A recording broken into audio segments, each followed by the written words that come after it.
మన శరీరంలో వెన్నుపూసను ఆనుకొని ఉన్న కుండలిని శక్తి వెళ్ళే మార్గం సుషుమ్నా మార్గం.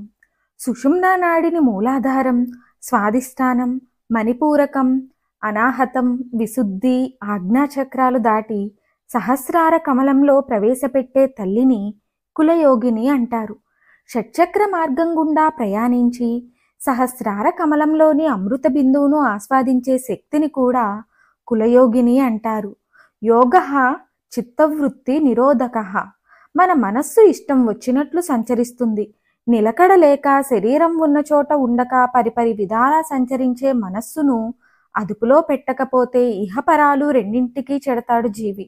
కనుక చిత్తం ఇష్టం వచ్చినట్లు ప్రవర్తించకుండా దానిని అదుపులో పెట్టగలిగే సాధనను యోగం అంటారు. సమత్వం యోగ ఉచ్యతే అనగా ప్రతి ప్రాణిని సమానంగా చూడడాన్ని కూడా యోగం అంటారు. తనను తాను ఎలా చూచుకొని ప్రేమిస్తున్నాడో అన్య ప్రాణులను కూడా ప్రేమించడం మహాత్ముల వల్ల తప్ప సాధారణ జీవుల వల్ల కాదు.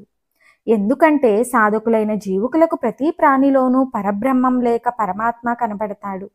అప్పుడిక ఎవరినీ ద్వేషించడు. కుక్కను కుక్క మాంసం తినేవాడిలోనూ ఒకే రకమైన పరబ్రహ్మను చూచే మహాశక్తిని కులయోగిని అంటారు. ఎవరైనా పొగిడితే సంతోషిస్తారు, తిడితే దుఃఖిస్తారు. మానాలకు అతీతంగా ఉండడం సాధారణ ప్రాణుల వల్ల కాదు.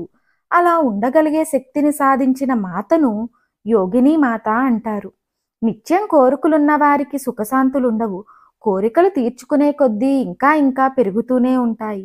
అన్నిటికంటే పరితృప్తి చాలా అవసరం. తనకు ప్రాప్తించినది స్వల్పమైనా అదే 10,000గా భావించి సంతోషించే వాడిని యోగి అని, స్త్రీని యోగిని అని అంటారు. యాదృచ్ఛాల బసంపష్టః అని నిర్వచనం. అంతటి దివ్యశక్తిని లోకానికి ఇచ్చే అమ్మవారిని కులయోగిని అంటారు. ఈ మంత్ర ప్రయోగం ఫలితం తెలుసుకుందాం. ఎప్పుడూ సంతోషం లేక బాధపడేవారు 6 నెలల పాటు ఈ మంత్రాన్ని రోజూ 27 సార్లు జపిస్తే నిత్య సంతోషిగా ఉండగలుగుతారు.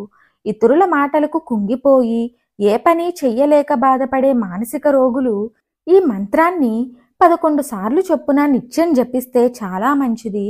కోరికలు ఎక్కువ కాకుండా తనకు వచ్చిన దానితో సంతృప్తి పొందాలని కోరేవారు, కోరిన కోరికలు తొందరగా తీరాలని కోరేవారు 5 శుక్రవారాలు అమ్మవారికి మారేడు ఆకులతోనూ కుంకుమలతోనూ ఈ మంత్రాన్ని 108 సార్లు జపిస్తూ పూజిస్తే శీఘ్రంగా ఫలితం వస్తుంది.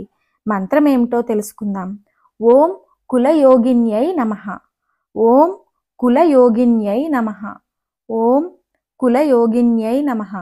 మరిన్ని ఆధ్యాత్మిక విషయాల కోసం మా ఛానల్ను సబ్స్క్రైబ్ చేయండి. వీడియో నచ్చితే లైక్ చేయండి, షేర్ చేయండి, కామెంట్ రూపంలో మీ అభిప్రాయాన్ని తెలియచేయండి.